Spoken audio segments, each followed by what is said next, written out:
What's up, friends of the internets, and welcome back to the Jube Tube. Alright, I'm going to mention it again because we're still in November. Hop over to the Movember website. I'm rocking the stash. I hope you're rocking the stash. If you're not rocking the stash, go donate to the cause. I'm going to put a link below like I do every week. Go donate to the cause. The nominees for the 2017 Game Awards were announced. I missed it, and thanks to people like Boogie, other YouTubers, other people I follow on Twitter, I am now aware.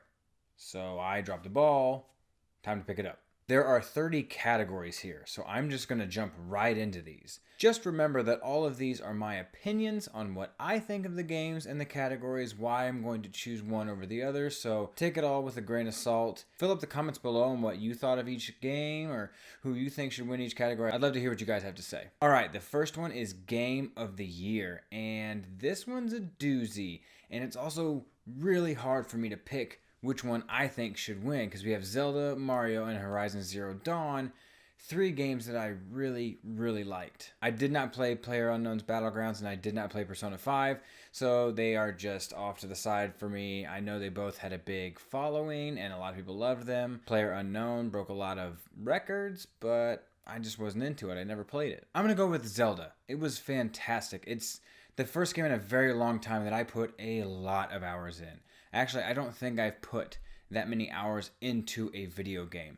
I beat the game, and then I kept playing, and then I got all the shrines, and then I got all the stuffs, and I got all the things, and I could not stop playing that game. Mario is very similar, and there's a lot of in-game content. They did a great job with me wanting to play over and over and over again. Same with Horizon Zero Dawn.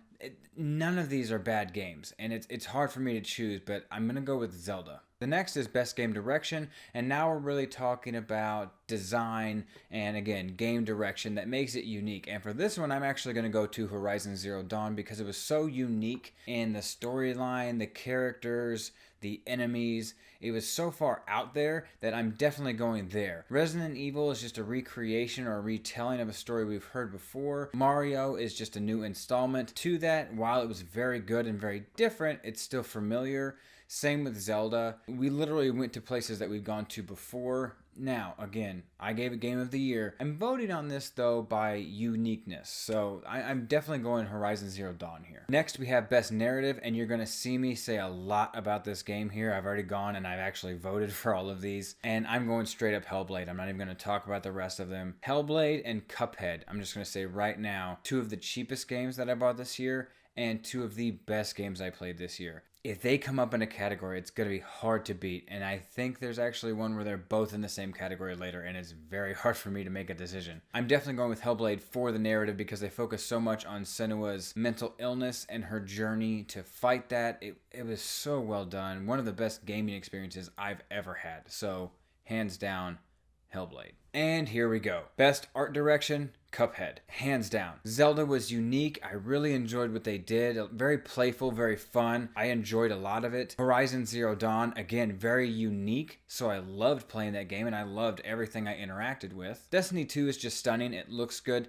To me, nothing unique. It's all cool stuff, but it's all just kind of, you know, additions to stuff we've seen before. Things we have never seen before is things like Cuphead hand-drawn 1930s style art. And you can unlock even more art modes in that game to make it feel more vintage. So, again, hands down, not even a second thought, Cuphead. Next is Best Score or Music. Again, I didn't play Persona 5. I didn't play Automate. I don't even know how to properly say the first word. I'm not even going to try. I'll look like an idiot. Destiny 2, good, right? It's good. Legend of Zelda was great, and it was very nostalgic. Mario was also very great, very unique, very playful, very uplifting. I enjoyed playing that game. Every aspect of it is really good. Cuphead does such a great job making it feel so vintage, so 1930s. Like the sound of that game I loved. And again, you can unlock even more sound modes to make it even more vintage or classic or anything like that. So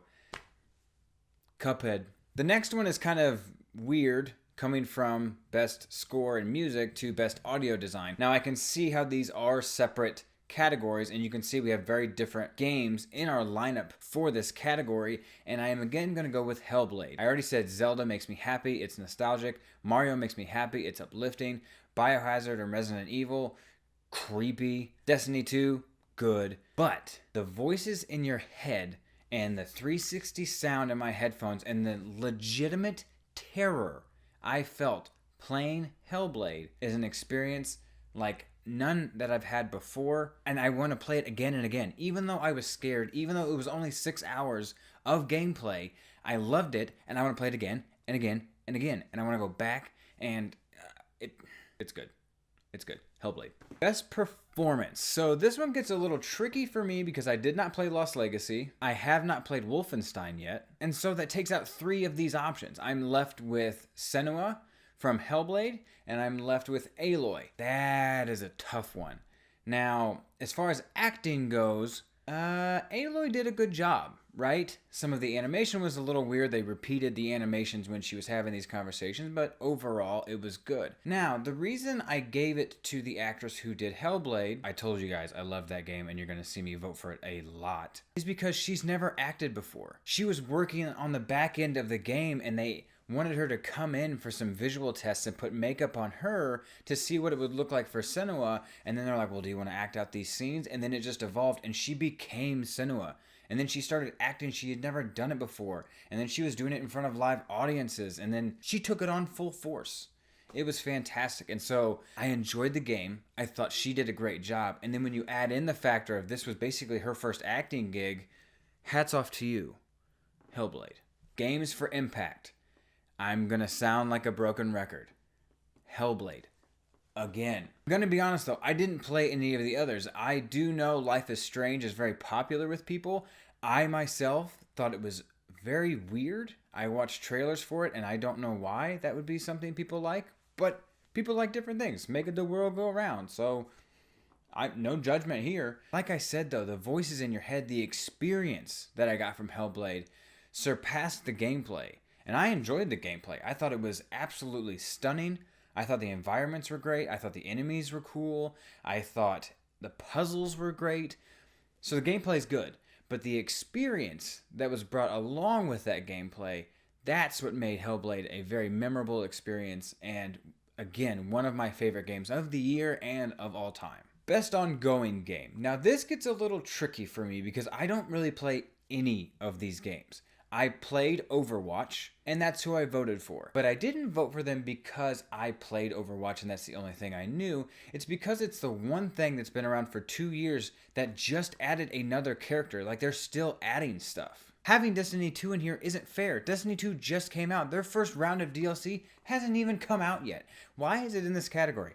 I have no idea. PlayerUnknown's Battleground, again, hats off to you for what you've accomplished. I don't know enough about you, and from what I understand, you're still not a game. You're an early release, so the fact that you're in these categories kind of rubs me the wrong way, but again, you've accomplished a lot, so I'm not going to let it get to me too much. But moral of the story, I voted for Overwatch because they still have people engaged, they still have millions of people playing that game, and they're still adding more content, and it's still one of the most watched esports, so Overwatch. Best mobile game. So I played Fire Emblem, I played Mario Run, and I played the first Monument Valley. I did not play the other two, and I didn't play Monument Valley 2. I will say Monument Valley 1 was aesthetically gorgeous, the sound was great, so I know that they made it even better in the second one, but I've got to give it to Super Mario Run. I know that it costs $10, but it's a one-time purchase. If you take a step back, many free mobile games that have in-app purchases, I spend more than $10. And $10 one time got me everything.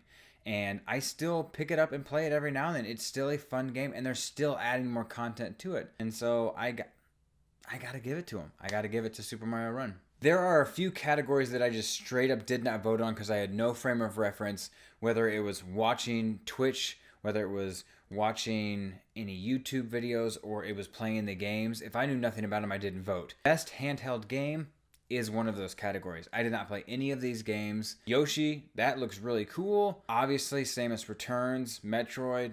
Everybody loves Metroid. And the other games I have not played or seen anything about. So I just straight up didn't vote here. So this would be one that I'm definitely interested to hear what you guys have to say.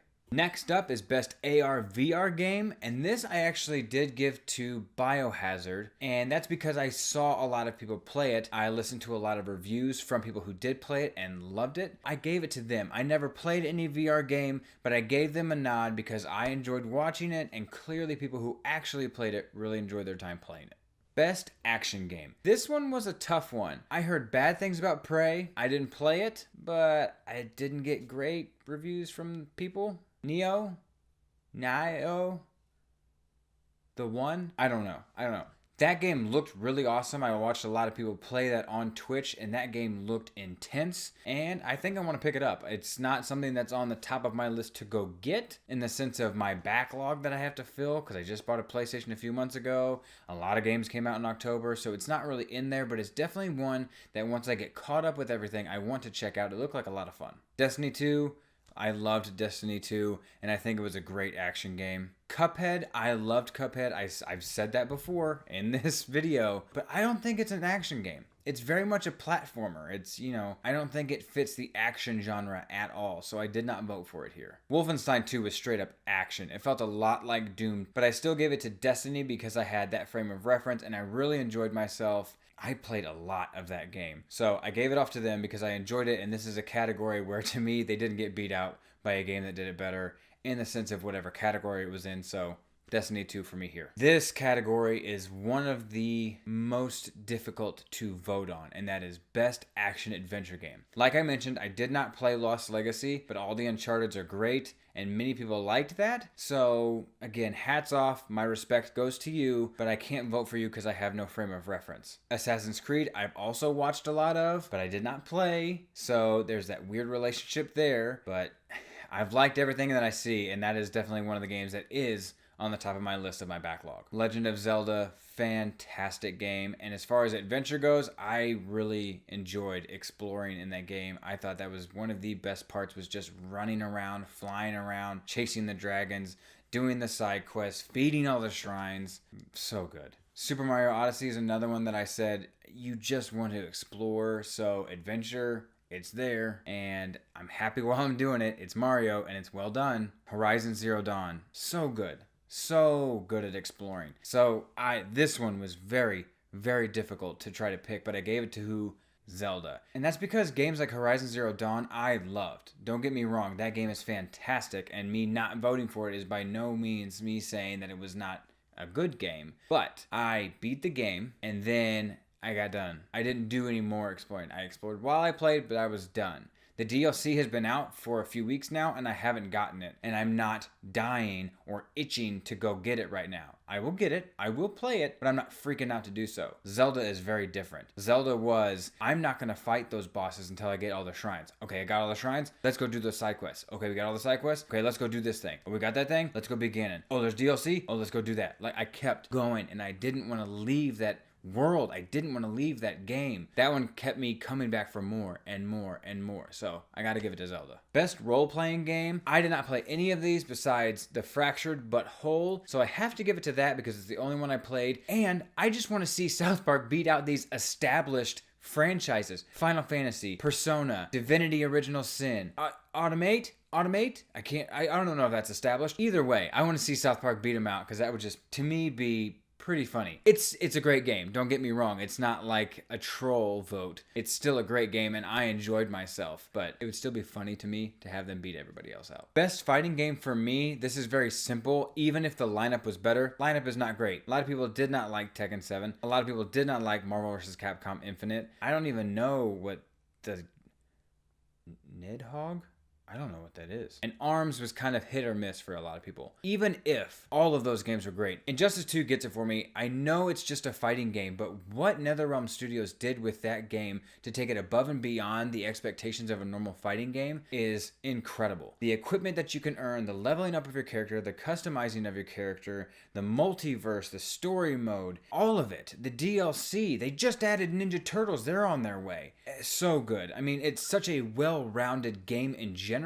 And then the fighting style, the way that NetherRealms has perfected side-scrolling fighters now is just, like I said, it's incredible. It feels so natural. It feels so fluid. When I play any other old fighting game, or I play any other game besides a NetherRealm Studio fighting game, it feels clunky, and it could be great. But when you compare it to that, bar none, NetherRealm Studio has just smashed how you do a fighting game. Best family game? Now, this is a little interesting because we have Super Mario Odyssey, we've got Splatoon, and we've got some others that are fun to play for the whole family, but my family is very young. I've got myself, my wife, and a young child. So the game that I play with my family is Mario Kart because my son can pick it up and still be successful in Mario Kart and have a good time. If I were just to throw him into Odyssey, he may still have a good time, but he also loves cars and like it all just kind of clicks. So that is 100% my personal preference, but all of these are good games. Best strategy game is another one I did not vote on because I did not play any of these games. So let me know what you guys thought. I know Mario Rabbids was a smash hit,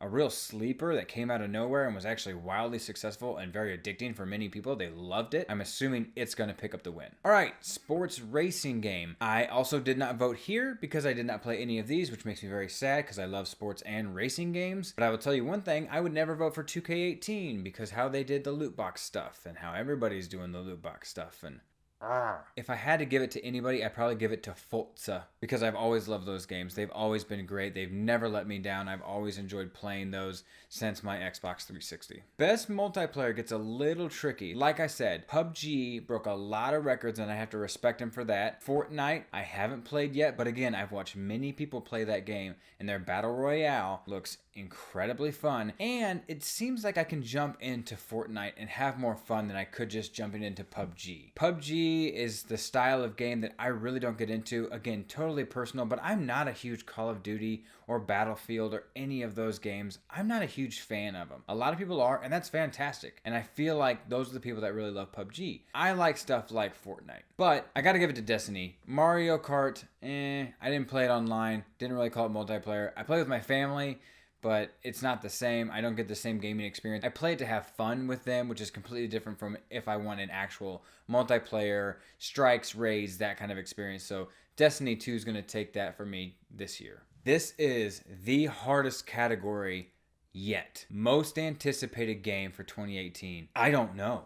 I have no idea. This one was difficult and I went with my gut, which is a game series that I've loved since the PlayStation 1, and that's God of War. Last of Us 2, that trailer was intense. I'm very excited for that game. Red Dead Redemption 2, duh. Monster Hunter, never played it, don't care, that one's out. Spider-Man, that game looks amazing. But again, I gotta give it to God of War, not just because I'm a fanboy. I am very much a fanboy of the God of War series, but they have done some major improvements and I've been excited since the original teaser trailer. But I watched some gameplay recently and how they have Kratos and his son interacting and how his axe works and all of this stuff. Oh, I mean, I got goosebumps. I know how weird that sounds. It's a video game and I'm not even watching it. I'm just talking about it. I got goosebumps because I'm so excited to play that damn game. God of War gets it for me this year. This is the category I was talking about to where Cuphead and Hellblade are in the same category. And I gave it to Hellblade. The reason I gave it to Hellblade is because Cuphead wasn't exactly an independent game. Microsoft helped them. So I know it was an indie studio and the game is fantastic and I'm not trying to take anything away from them. Again, I want none of this to come off as negative. But Hellblade, they spent so long on that and the experience is incredible. So Hellblade gets it here. It was a very, very hard vote between the two.